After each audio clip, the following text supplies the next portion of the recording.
Grégoire, Grégoire Desrochers, mais je vais commencer par mon entreprise Grégoire, la famille Grégoire. On peut dire que la famille Grégoire a du vécu. Ça fait longtemps qu'on est dans le domaine funéraire. Moi, je suis la 4e génération.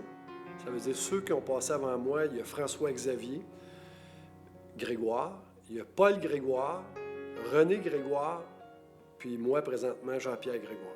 L'histoire connue dans notre famille, c'est que mon grand-père, au milieu des années 20, travaillait avec l'arrière-grand-père à Jean-Pierre, dans un même salon funéraire, à Warwick. Et donc, on est une maison funéraire vraiment ancrée dans la région depuis près d'un siècle maintenant. Et suite à une chicane, moi, j'aurais su que ça aurait été M. Desrochers qui aurait commencé la chicane. Nous autres, les Grégoire, on ne chicane pas, mais je vous dis ça, là, qu'est-ce que j'aurais su? Peut-être que Denis a peut-être su autre chose. Les Grégoire et les Desrochers aimaient ça saillir, finalement. C'était une histoire de famille. Mon grand-père haïssait son grand-père, mon père haïssait son père. Puis moi, j'haïssais Jean-Pierre, mais je savais pas pourquoi, parce que finalement, c'était comme une histoire de famille. Là. T'en avais qui était pour Desrochers, puis t'en avais qui était pour Grégoire. Puis ça, là, quand il y avait une famille qui venait autant chez nous que chez la famille à Denis, il fallait quasiment qu'il justifie avec ses cousins, ses cousines, pour dire pourquoi il était venu chez nous, pourquoi il avait été chez Desrochers. Ils se sont fait compétition pendant plusieurs années, François-Xavier et Jules Desrochers. Mon grand-père a pris l'entreprise dans les années 1950. Dans le domaine funéraire, tu sais, dans ce temps-là, là, ça se passait vraiment à maison privée. Quand quelqu'un il perdait son père, sa mère, il partait de l'Hôtel-Dieu, il arrêtait à la maison chez nous, il était 3 heures du matin, 2 heures du matin. Ma grand-mère, elle se levait en robe de chambre. Là, elle les recevait dans la cuisine, sortait du café ou des fois, il sortait d'autres choses, des petits remontants. Puis là, il expliquait leurs affaires, faisait les arrangements, il faisait ça dans la nuit. Ça veut dire que ma grand-mère était plus présente. Quand mon père est tombé aveugle, en 1966, j'ai laissé l'usine, puis j'ai pris le salon. C'est moi qui exploitais le salon, mais pour mes parents. Mais seulement que l'homme de confiance de mon père, c'était moi. Ça fait que j'ai acheté le salon à ce moment-là, en 1976. Je l'ai exploité jusqu'en 1990.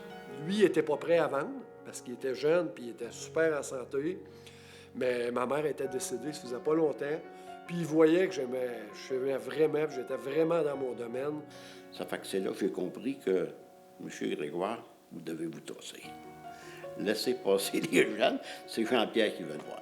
On a trouvé une solution pour que mon père puisse se retirer dans l'entreprise tranquillement, puis que moi, je puisse arriver dans les années 87 à gagner ma vie avec ça, puis à continuer dans qu'est-ce que j'aime.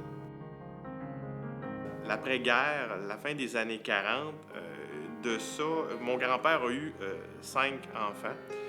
Et de ça est né le plus vieux, Réal, qui, lui, a parti à une maison funéraire dans la région d'Asbestos, la région de l'Amiante. Mon père a parti à Victoriaville, fin des années 40, je dirais 1948.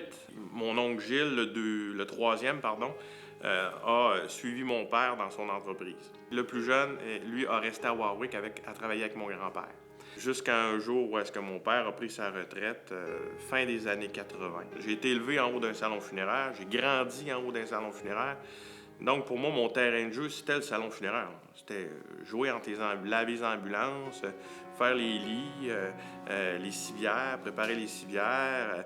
C'était laver les voitures avant les funérailles.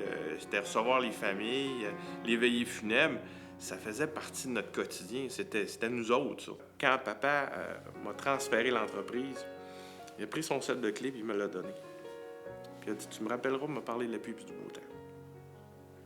Donc, c'était empreint de responsabilité, mais aussi en même temps, c'était un signe, c'était un symbole. On me l'a dit, gars, je te fais confiance. J'ai eu la chance de le racheter avant que mon père décède. Il n'a jamais levé les yeux au ciel. Et il a toujours été très, très, très engagé. J'espère avoir cette même sagesse. Au funérailles de son père, j'avais été le voir au funérailles. Chose qui j'avais resté bien surpris parce que Denis, il suivait, il était accompagné de sa mère et sa sœur. Puis quand il me vu en arrière de l'église, il s'est même retiré de la filée pour venir me remercier d'être venu au funérailles de son père. J'avais resté surpris de voir que ça pouvait autant y avoir fait plaisir. Puis moi, tout ça m'a fait plaisir, mais Ça avait arrêté là, ben je l'haïssais pareil. Tu sais, je veux dire, j'arrivais chez nous, je l'aime pas. Une bonne journée, j'ai eu un téléphone de ce gars-là. Ben c'est peut-être à cause de ça, je me suis dit, crime, il était venu me voir, je vais toujours bien aller l'écouter, c'est quoi qu'il veut. À force de le rencontrer puis de jaser avec lui, même, je disais, il était aussi passionné que moi, il était aussi intéressé envers le domaine. Il me lançait ça dans la face comme ça. Il a dit, qu'est-ce que tu dirais de ça si on fusionnerait nos deux entreprises? Mon père, c'est mon père, hein, tu sais, je veux dire. C'était un non catégorique, je te vois pas là, puis c'est ci, puis c'est ça, puis c'est la... Faut penser à ton grand-père, puis à ton arrière-grand-père, c'est ci, puis c'est ça. Mais je dis, gapais. Moi, là, la famille Desrochers, là, je les connais même pas. Je sais juste que je me fie qu'est-ce que vous me dites, là, mais moi, mon entreprise, là, je pense il me donne une opportunité. Mais mon père, qu'est-ce qu'il y a là-dessus aussi, il est comme ça, c'est que, bon, mais regarde, là, si tu penses que c'est ça, vas-y, puis c'est sûr que moi, là-dedans, là, je vais être en arrière de toi, puis jamais je te ferai de reproches. Ça fait que les choses se sont faites. Puis à un moment donné, ils se sont affiliés. Puis depuis ce temps-là, au lieu d'avoir un garçon, j'en ai deux. Ça fait que ça a été aussi bien, ça a été comme ça, puis je suis en cours avec eux autres. Ça fait, je pense, les frères aussi. Moi, ils m'appellent pratiquement M. Corbillard. Mais c'est deux phénomènes, ces deux gars. Ils sont différents comme ça se peut pas, puis ça va bien les deux ensemble. C'est incroyable. C'est incroyable. Ils pourraient donner des cours, aux autres, de fusion d'entreprise. Ça se peut pas, là. On va trépasser, nous autres aussi. Un jour, on va arriver, je sais pas où on va arriver, mais on va arriver à quelque part. On va peut-être avoir des comptes à rendre, parce que connaissant ma grand-mère, surtout ma grand-mère, je ne sais pas comment elle va voir ça. Mon grand-père, pas trop chialeux. Mon arrière-grand-père, je ne l'ai pas connu. Mais peut-être, des soirées comme on a ici à soir, je vais pouvoir lui dire « Hey, on a eu une fichue de belle veillée, ils nous ont nommés comme bâtisseurs. Regardez, on n'aurait jamais eu ça, ce prix-là, peut-être avoir été tout seul. » Guylaine, la femme à Jean-Pierre, a un genre de don. Puis ça, je suis obligé de dire que c'est vrai, là. Elle a un don pour sentir, en fait, de voir si la chimie se passe bien. Il y avait toujours quelque chose à jaser, puis dans les intérêts de chacun. Là, fait que ça a été... fait qu'on a fait « Ah, bon feeling! » Fait que bon feeling, go, on y va, puis ça s'est bien passé. Carole, mon épouse, elle travaille depuis, en fait, la fusion, depuis 97. Le fait qu'on soit les trois, Jean-Pierre, Denis et moi, c'est deux personnes faciles à travailler. Jean-Pierre et Denis, ce sont des gars de cœur. Je pense que beaucoup de gens s'en sont aperçus. Puis ils sont pas compliqués. Puis le fait qu'ils ont fusionné, puis qu'ils ont... Écoute, ça a quand même pris de l'expansion, tout ça. Je pense que ça, il est fier de ça aussi, d'avoir fait cette association-là avec Denis puis Carole. La principale qualité de mon père, c'est la passion. C'est un homme passionné dans ce qu'il fait dans son travail. Il aime ça, il en mange. On le voit dans ses yeux, là, que quand il en parle, là, c'est vraiment quelque chose qui le passionne, qu'il serait prêt à faire ça. Il a fait ça toute sa vie, mais qu'il en ferait là, encore et encore et encore toujours. En plus d'être mon associé, c'est bien plus un ami sur qui il peut se fier, puis moi, je peux me fier sur toutes les décisions qu'on prend dans notre entreprise. Jean-Pierre Grégoire, c'est quelqu'un qui prend pas un nom comme réponse. C'est un fin renard. C'est quelqu'un qui va atteindre son objectif sans que personne s'en aperçoive. Mettons, on a moins d'ouvrage un peu, là, on dit « Pour moi, tabarnouche, ça va pas bien. » Mais après ça, des fois, Denis me dit « Sais-tu que ça fait depuis 1924 qu'on est en affaires? » Puis ils ont sûrement eu des fins de semaine ou des semaines que ça a été tranquille.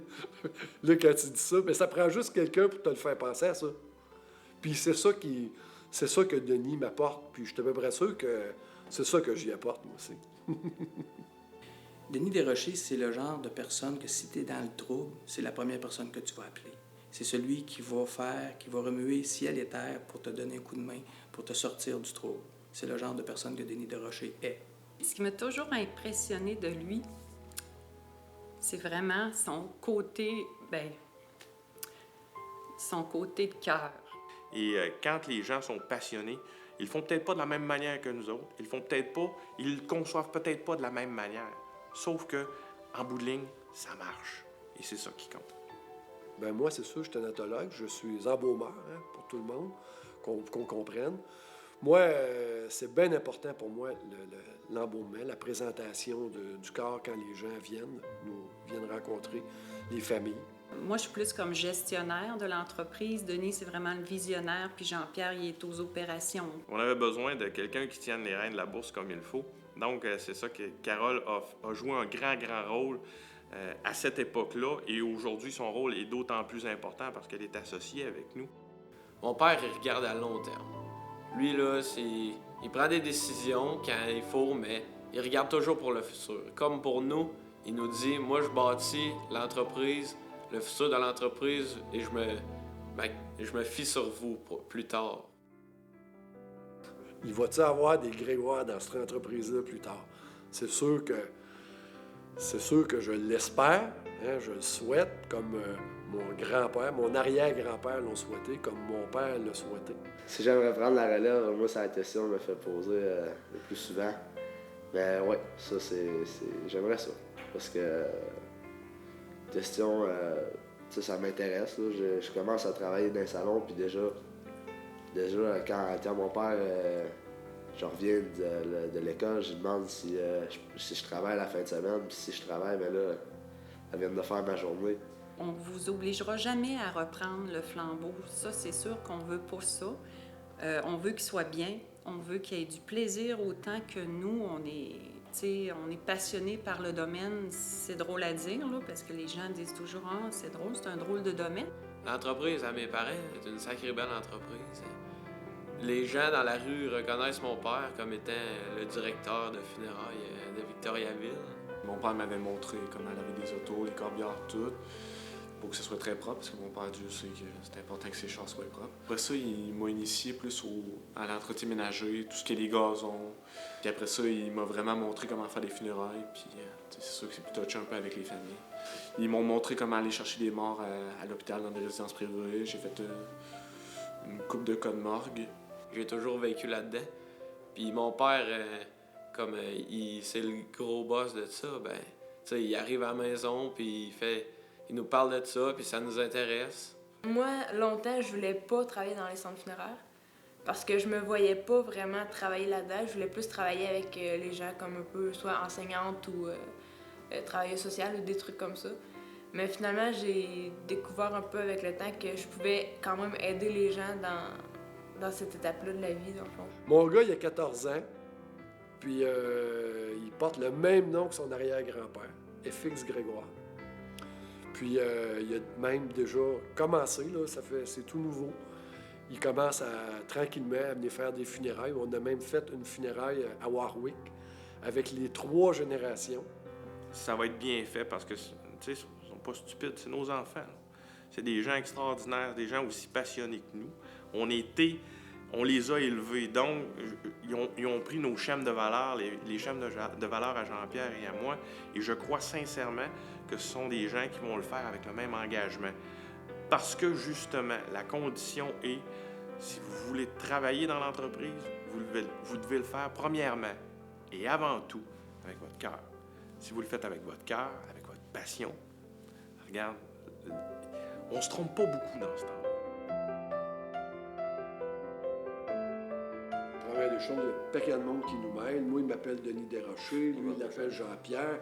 Moi, je lui dis toujours que moi, j'ai plus de cheveux, puis peut-être un petit peu plus beau. Je sais pas. Ben, en tout cas, moi, si je lui dis aussi que je suis plus beau que toi, fait que ça, ben, regarde. En tout cas, on va laisser aux gens qui choisissent c'est qui le plus beau à ces deux.